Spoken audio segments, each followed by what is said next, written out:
Scott County, providing safe, healthy, and livable communities.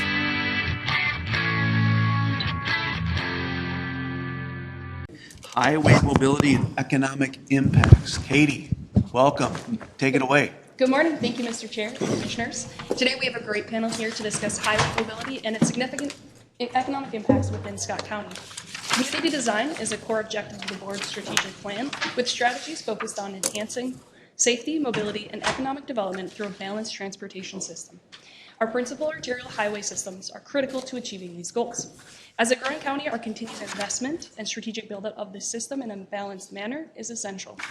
The data supports preserving the regional mobility offered by principal arterial highways, as greater mobility fuels economic development.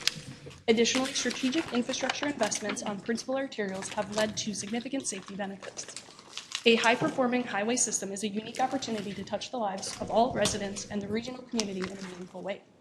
A sincere thank you to all the staff that worked so hard on the narrative and compiling the data. And a thank you to our external partners for their time here today. With that, I will ask our facilitators to introduce themselves and then our panelists. Please share your name and what department you work for. I'm Scott Head. I'm the accounting manager. Michael Thompson, Property and Taxation Services.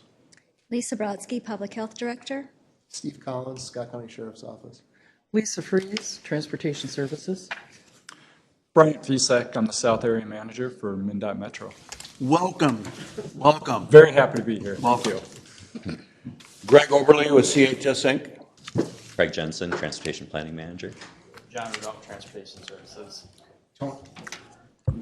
Tony Winnicky, County Engineer.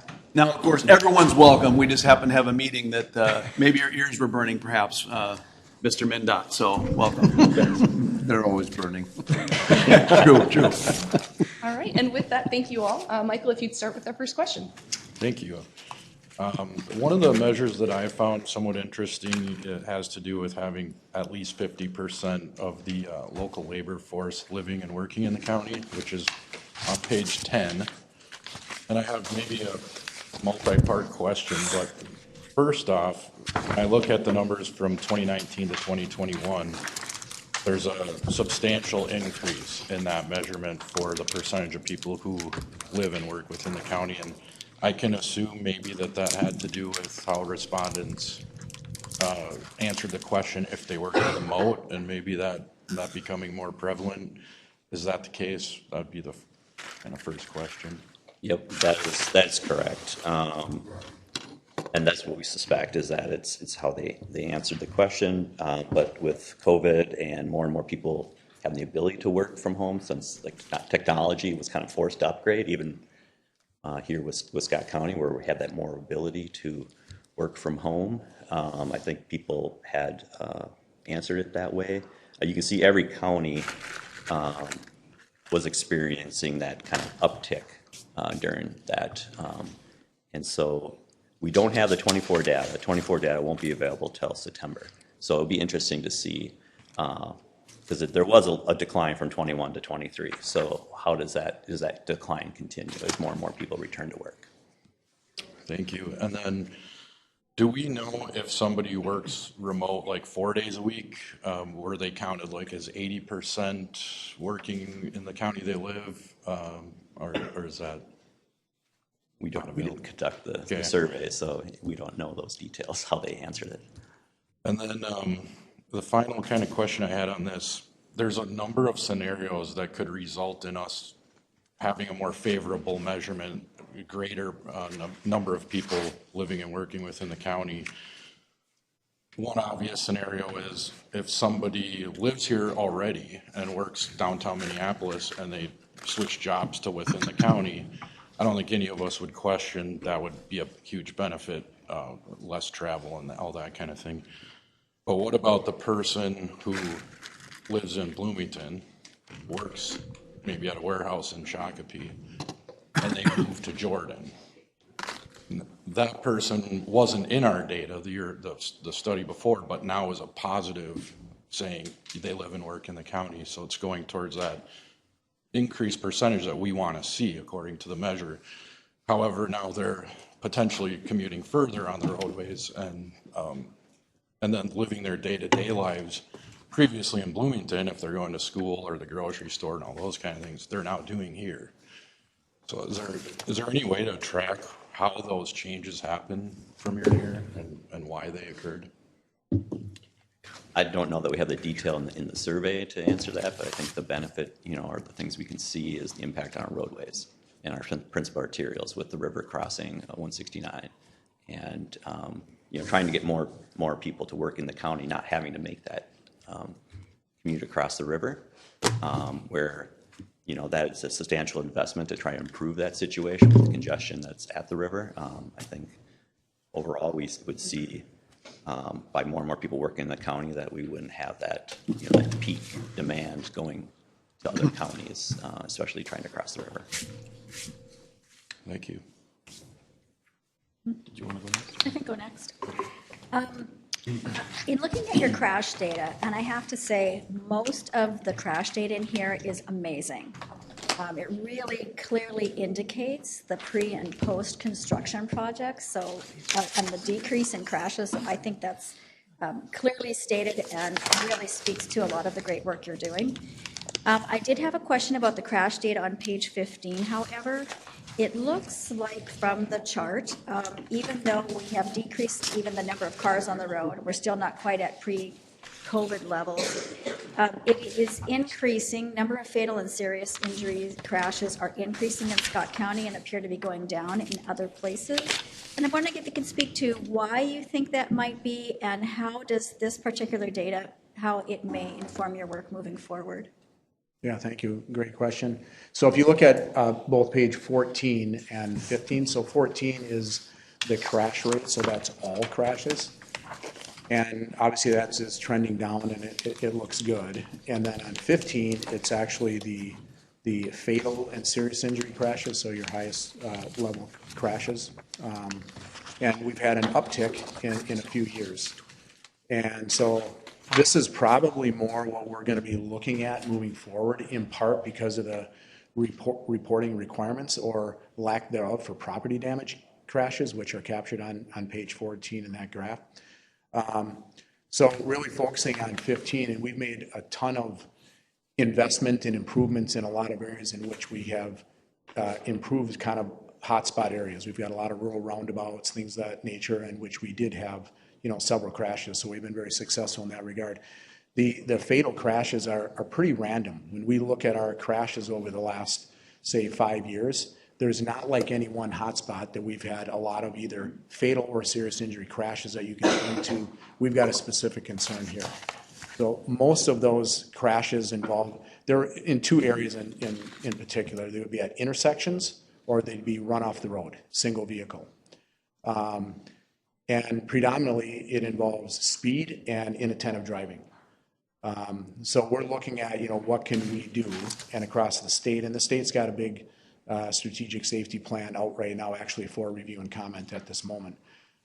So I think last year we had 6 fatals on our county road system last year. I think the previous year was like 4, 3, 3, and 4, something like that, something in the range. And so when you look at those specifically, and so the reporting is really important, and maybe I'll let Steve comment on this a little bit, for us to really kind of glean information, because they're not that often, what specifically happened, in those. So the more data that's in those reports, we can get that information. So if we had an uptick of 2 fatals in a year, that would kind of skew what we're seeing here. And because they're so random, it's kind of hard to predict, even though I think we've done a really nice job on kind of picking off over the last dozen years, probably plus, in some of these critical areas, and want to continue to do that moving forward. I don't know if you have any more. Yeah, so I'll just add a little on specific trends we're seeing in the crash data. So on page 16, this slide breaks out the county system fatal and serious injury crashes going back to 2016. Just a couple areas I wanted to highlight. So impairment, 16% of our fatal or serious injury crashes involved an impaired driver. Unlicensed, there was 13% of them involved in unlicensed drivers. That could be either someone who doesn't have a driver's license or someone who is driving with a suspended or revoked license.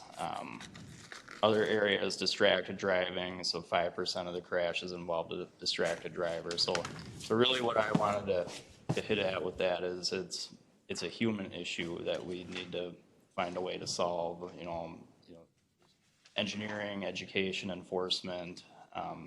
There's a lot of different avenues that we need to focus on to get at this. John, I have a quick question on that. So your intersections show 52%. Do we also have a secondary, like if distracted was involved with that? Yep. Or does it just show up as intersection? No, so it would show up as both if there was an intersection and a distracted driver. Yeah, several of these, and maybe Steve can comment on filling out crash reports, because you look at this on page 16, and it could be several categories. It could be somebody that's unlicensed, speeding, a younger driver, they're impaired, and they're on a motorcycle. So, Right. So I mean, it's a whole host of these things, and that we're getting from the crash reports. So it's critically important that they fill out as much as they can in those to be able to extract that information and then start to draw some, comparisons or conclusions with that data. So, like Tony mentioned, the phrase random really fits for our serious crashes and fatalities. Now, we don't have those hot spots in reference to the harmful events. So generally in those reports, they list 2 contributing factors, and then there'll also be a first harmful event. So your first harmful event may have been a vehicle cross the center line. Why did it do that? Well, it hit a patch of ice. And what happened next? Well, the driver was looking at his phone. So there'll be a multitude of reasons why that crash may have happened. The one thing that I think we do a good job of here is when we have a serious crash or a fatality, I'll get an email from Mark Callahan, and he'll want to know specifics. He'll have the crash data, or he'll want me to find it for him so he can see what boxes are checked. But he'll also want to know what's in our narrative report, what are the box checking, what story are they not telling? And I think that's great, so that we don't just look at yes, no questions before engineering decides to make changes. So a quick question on that. So I get you trying to capture things on a form, across the state, across the country, whatever. And then I'm going to say our guy, county, is calling you to get the narrative. Is that common practice for highway folks to now intermingle with, and like, hey, tell me, where's the full story here? I honestly couldn't speak to whether or not that's common, but that's my experience here in Scott County. There's been a serious incident, and they have the data in front of them, and they just want to make sure, is there anything underlying that we don't see here? And sometimes I might be able to provide, well, it says here in the narrative report that these 3 things were also involved, that maybe didn't have anything to do with the actual crash. Maybe the person who crashed was under a severe amount of stress that day for whatever reason. It caused them to operate the vehicle in a manner that they normally wouldn't. Maybe it's not the roadway's fault, like they're saying earlier. Maybe there's a human error here. Yeah. And I can communicate some of those things at times. Yes, thank you, Mr. Chair. That very good question. We do, so all of our crashes go into a database that is with MnDOT. And so across the state, it goes in there. So we're all kind of pulling out, comparing those apples to apples. So, but it's garbage in, garbage out. Right. So if people aren't reporting property damage crashes, for example, we don't have that information. Yeah. But as Steve said, I think the narrative is like critically important, because that's somebody that's been on site and they said, this is what I'm seeing. I've talked to driver 1 and they said this. All of that is in there, which is more than just checking the boxes and these categories. So those things I think are critically important for us on kind of the engineering side, and kind of do we need to do something out there? Well, and that was going to be my part B to that question is, if it's not commonplace, or even if for us it is, so that we would document those findings or contextual observations in that same database from MnDOT? It'd be in our own. Okay. Yeah. So just trying to make these numbers look like, oh my goodness, I'm never driving through an intersection again because I 52%, but the reality is like, oh, they were looking at their phone. They're, putting the full story together to know what. So we would have that in our own highway database. Yes.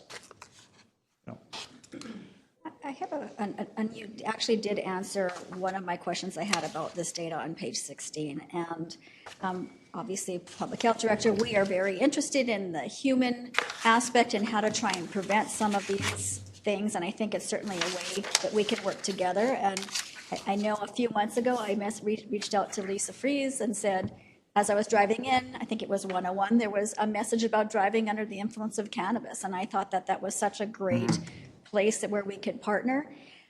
One of the things I would like to see in some of this data, particularly under the impairment, do you have this data broken down by types of impairment? Was it alcohol? Was it cannabis? Was it opioids?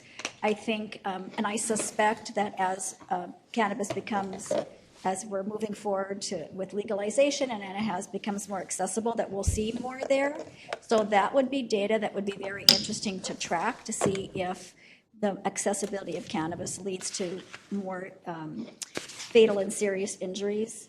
And if we can get that data broken out by that, then we can maybe do some work in the prevention and messaging area, as well as, working with teens on inattention, et cetera. So are there any specific plans in place to address those human error types of vehicle issues? And is that a place where we can maybe meet and discuss of how we can do some more there? Yeah, no, that's a great comment. One of our comments that we just submitted actually yesterday to MnDOT's strategic highway safety plan, what was that piece in particular is the education piece.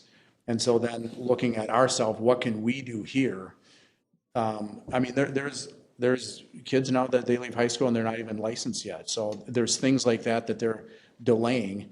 And I think that education piece, John had mentioned, unlicensed drivers has really spiked up. And again, like what is that? Is it suspended license, or they simply haven't had a license yet and they're driving?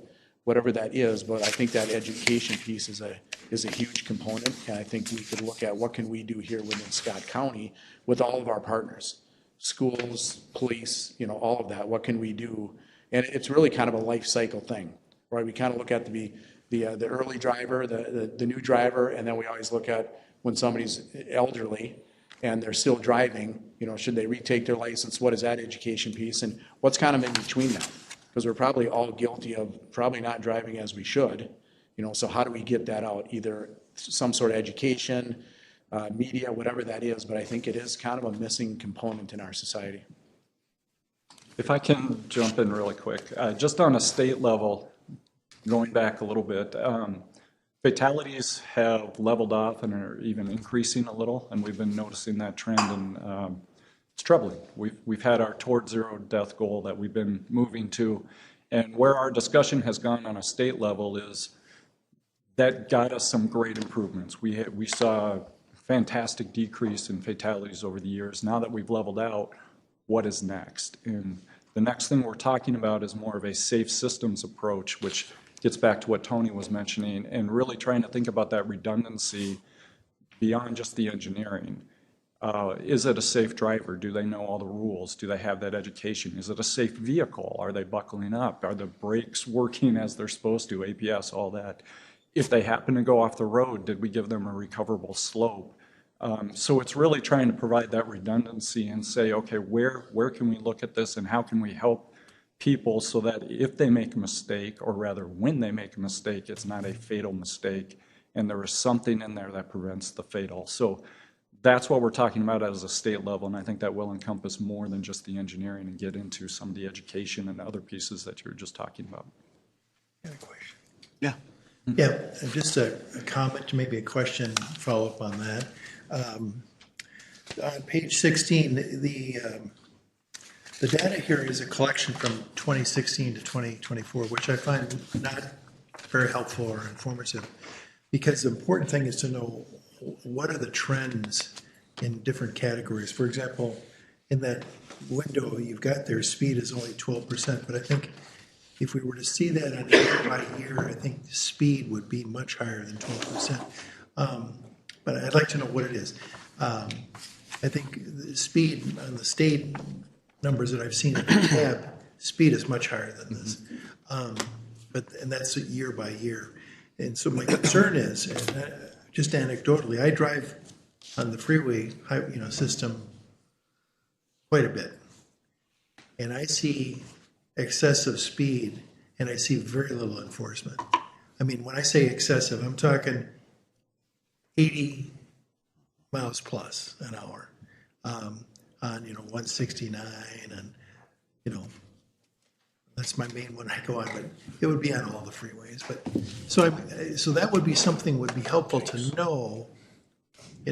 What are the current trends? Where are we at on distracted or speed year by year? Because if it comes down to speed, I've said at the tab, and usually when I say this, I'm the first to get a ticket. I'm kidding. I haven't gotten a ticket. I've gotten a warning, but I don't think we're seen the kind of enforcement that we would expect as a society. I mean, if I drive 200 miles and I see people zipping by, and I never see anybody pulled over, that are going 80, 90 miles an hour. I mean, it's crazy. Yeah, thank you, Commissioner Ulrich. That is, so that's there's two things that we hit on our comments back on MnDOT's plan. And it's those two things. It's education and law enforcement. And it's definitely missing. I think we all recognize when we're driving down the road and you see a law enforcement, your hands go to 2 and 10, you turn down the radio, you adjust your rearview mirror, and you pay attention. That's just natural. On the phone, put the gun Right, down. and I don't think anybody wants to live in a police state, everywhere we go, but I think the presence is critically important. And it seems to be the presence or, ticketing, enforcing, all of that. And, I think that's has been missing as well. So, I mean, those are the two things that we kind of hit on in our comments. Well, and the hard part is, anecdotally speaking, if you drive on 35, if you happen to be going north, that's where they're at. I don't know that the hard way. That's what law enforcement? Oh, boy. Well, you're taking the wrong way then. I guess so. I'm switching 169. But you're right. I mean, it depends on, can't be everywhere all at once, but. Yeah, you're right. And there, what we were reviewing in their plan was a 5-year plan, so a little shorter window, so most recently. And the speed and inattentive driving were the two things that stuck out in their data. Well, as just to top comment, priorities. something I've gathered, Yep. I don't know if it's 100% accurate, but that COVID sort of yeah, jacked up the speed. There was less cars, so people felt they could go faster, and they probably haven't slowed down since. Is that kind of true from a state perspective? Yes, I would say that's very accurate. Just as you said, most of the traffic disappeared in COVID, and the people who were still driving had wide open multi-lane roads with nobody else, and they could theoretically go as fast as they wanted. And it appears that mentality has stuck around. Even as traffics are returning to normal, we're still seeing issues like that. So I would say COVID has a lasting impact in terms of speeds and that driver mentality. Can I ask, Mr. Chair, how do we cure that? That's the question, isn't it? Okay. And a very good one that, like I said, we're working on. Okay. I don't have the answer for you, but that's where, as we look at the safe system approach, we're trying to figure out, we're going to have to attack it from multiple angles, which is going to involve everyone in education, enforcement, engineering, all the way around. And just, I'll even reflect it back to the people here. We all think we're good drivers. I go to any room, 90% of the people say they're great drivers. That's just not the case, at least not all the time. So it's back to an individual as well. What am I doing to be a safe driver? But Mr. Chairman, I think technology should play a role. We're behind other countries in enforcement of speed and how we do it. Our law enforcement officers have a lot of other really important things that they need to be doing as well. And so are there better ways through technology of the vehicles or other ways to detect speed that other countries use that seems to be very effective? And we haven't gone there yet. Right. But we need to maybe leave speed and safety because we have a guest here to talk about economic development and the other part of transportation. do it. Okay. My first question is for Greg. Can you tell me about some of the economic and safety impacts that Scott County's road network have had on CHS?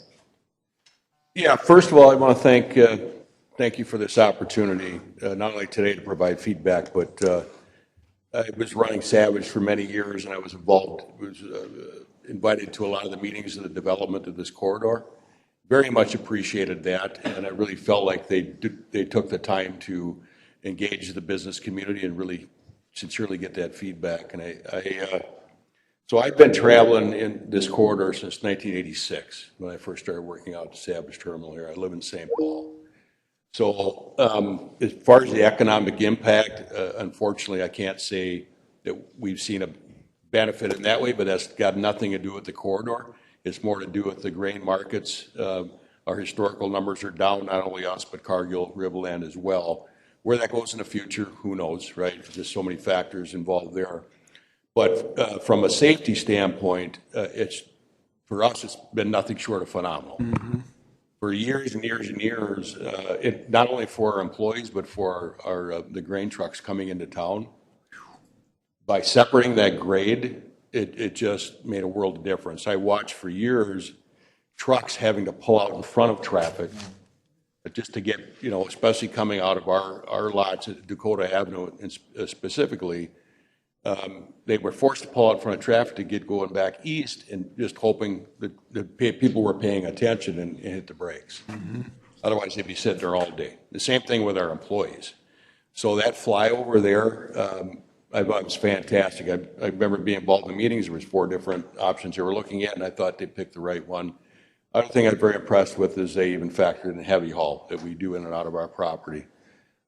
So I talked to my counterparts, not anything negative from them, and especially our drivers, our customers. A lot of those are farmer producers.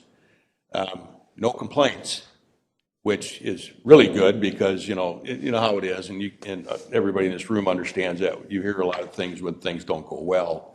You don't hear much when things do go well. And by having that silence, the economic part of it for us isn't.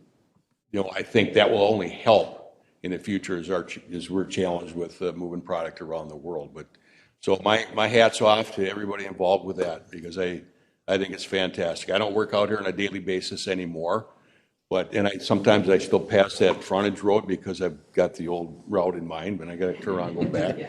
But it's fantastic. So I can't say enough good about it and about the process again. So. One last question before we turn it back to the board, but looking at page 17 and page 18, how does this data inform your decision-making for the future expansion of the principal arterial system?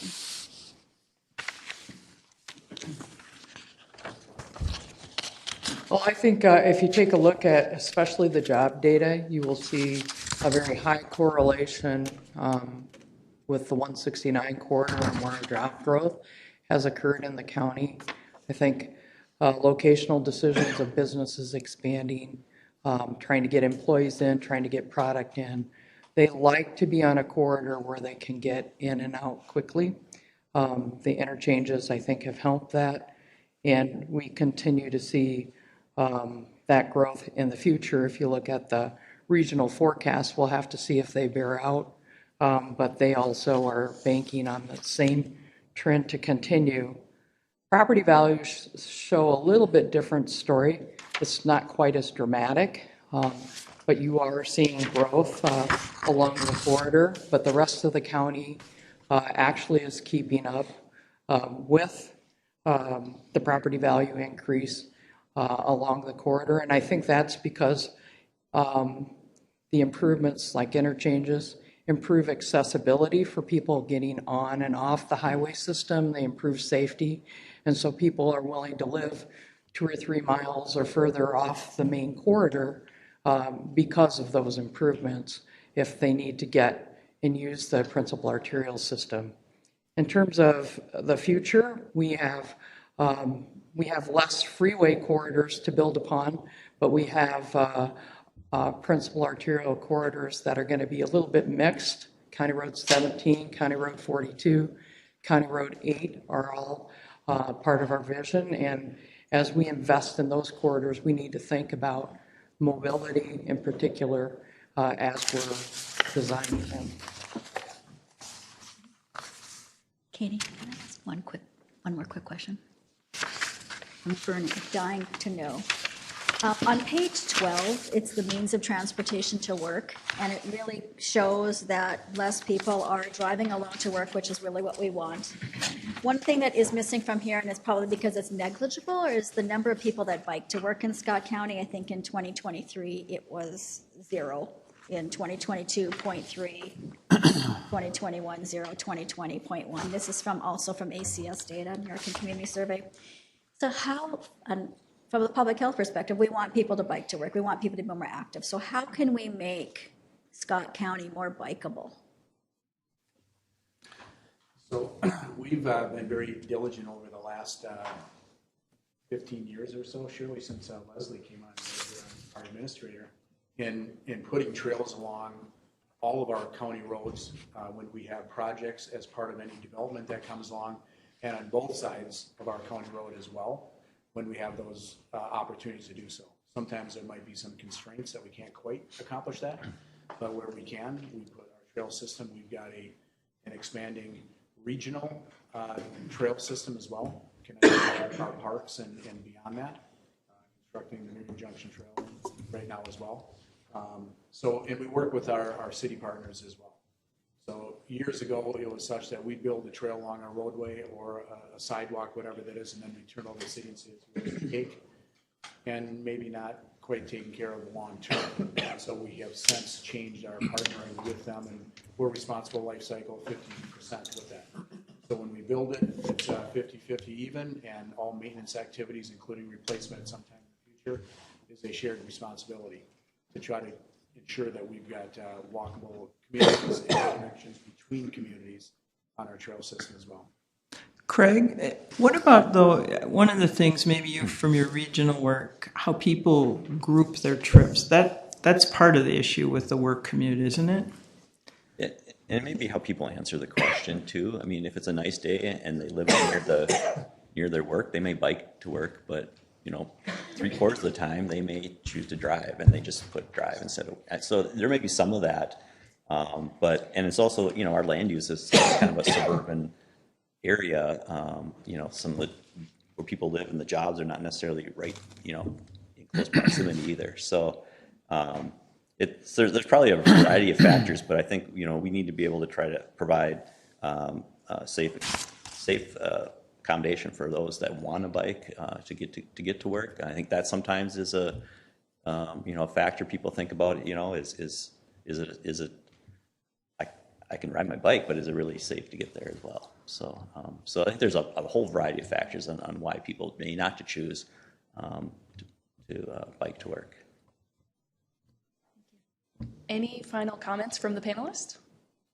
All right. Well, I will turn it back to Mr. Chair. Thank you for the time today. Thank you so much. Thank you, panel, for being here. And Mr. Oberle, thank you for coming. And the safety's huge right there, but part of me misses that lineup of just it's like a changing of the time, changing of the seasons. You always do, but the safety, far outweighs that. Is it Mr. Feisik? Am I getting that right? Feisik. Feisik. I knew it was. Thank you for being here as well, and thank you, of course. And I do think our roads are pretty darn good.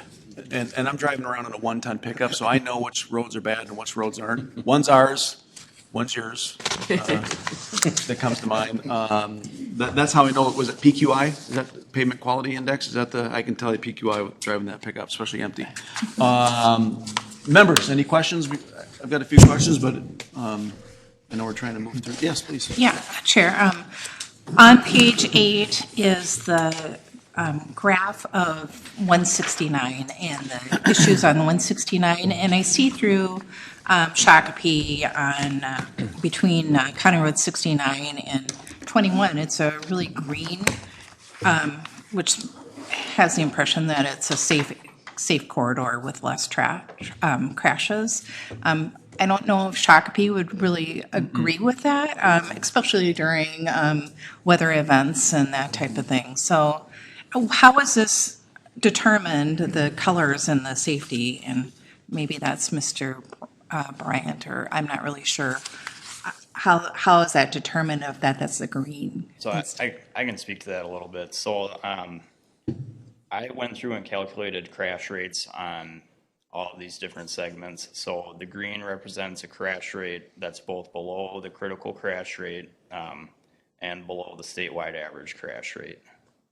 So the yellow would be below the critical crash rate, but above the statewide average crash rate for similar roadways, and then the red would be above the critical crash rate. And that's actually the threshold that we're looking for, like when making a project decision, is when that critical crash rate is, or when the crash rate is above that critical crash rate. Okay. Well, and I'm just going to, unless you have another question, I was dovetailing that because in 2000, it must have been 16, one of the debates was like, hey, everyone choose, what county road needs to be changed in your opinion? We're all, bright-eyed, bushy-tailed running. I said, well, it's not a county road, but I can tell you exactly what road. That one, and that exact stretch right there. That 169 between, it's probably even tighter than that, but whoo, I call it harmonic imbalance. I don't know what it's called, but I feel like I'm going to Canterbury, trying to win a race. There's something, and is that one scheduled to be totally changed? Did I hear in the next number? Talking about 3, 4, 5 years. 169 between Marystown and basically. There's something funky. I don't know what it is. There's something funky with that road. I know we didn't come to ambush you, but that is, like I said, there's 2 roads that I know. That's one of them. And the other one's 82, which I know is going to get programmed. There's something funky with that stretch of road. I don't know what it is. We do have a project on that one coming up, pavement preservation, so we're not expanding, we're not going to do it, but it is to try to get to the ride quality and fix that. Well, I told my kids when they're still younger, but I'm like, hey, if it's snowing, if somebody spit on that surface, if somebody sneezed at it, if they looked at it with watery eyes, avoid it. Mm-hmm. Because there's something with the friction and whatever, we don't need to get into that right now, but avoid that stretch when there's any kind of moisture on that road.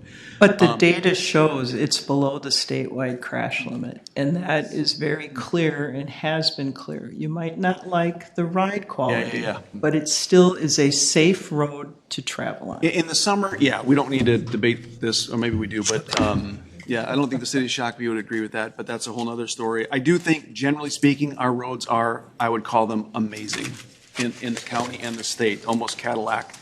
You go to other states, you're like, holy cow, I'm glad my young drivers don't have to, I don't know if we can keep up with that, but that's a whole other story. They're good roads. Yes? Some of that you're referring to, that the deck of that road is slated for a project when? It's coming up.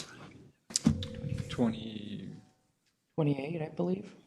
I'm going to say 27. Okay. 27 or 28. Okay, all right. Depends on, we're on a fiscal year, which is offset, so I'm not sure which calendar year. Okay. Before the greenhouse gas or after? Sorry, I was with your MnDOT commissioner the other day. Any other questions? I have one more question, and this is for Greg. CHS has traffic and moves material down on the Minnesota River and also on Highway 13. Off the top of your head, since this isn't really the topic, but how much is used? How much is the Minnesota River used for moving that in comparison to Highway 13? Well, it varies by year. For instance, everything we're pretty steady on our volume of trucks coming in and out of the plant.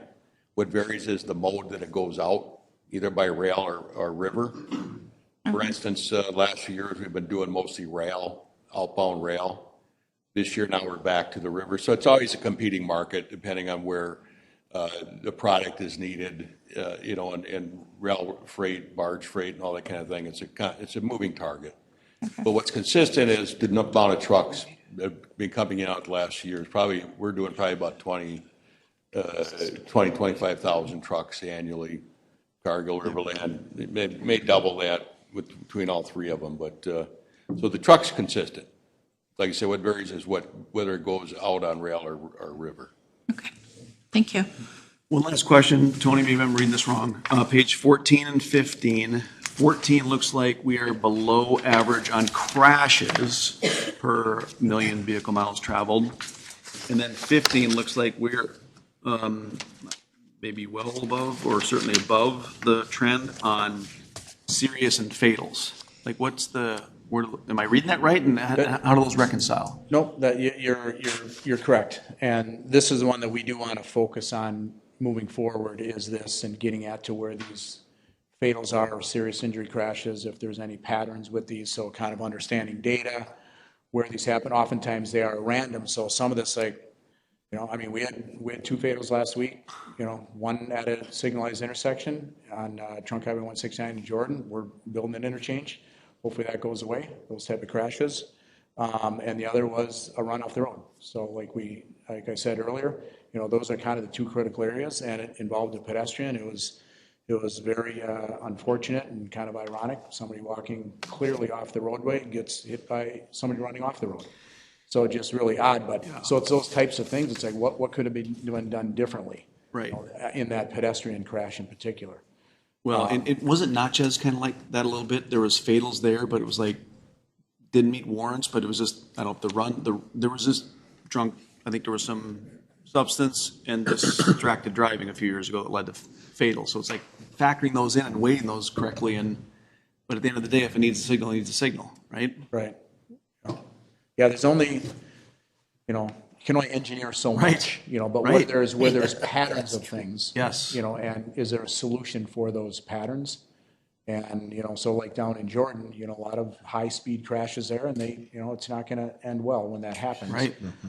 But, with that interchange, there will be crashes, maybe even more, because you've got a lot more kind of interaction on the side streets and things like that, but lower speed, more property damage type crashes. Right, yeah. All right, good. Any other questions? Thank you so much, panel. I know we were kind of rushing through this at the earlier meeting, so thank you for your persistence in hanging in there.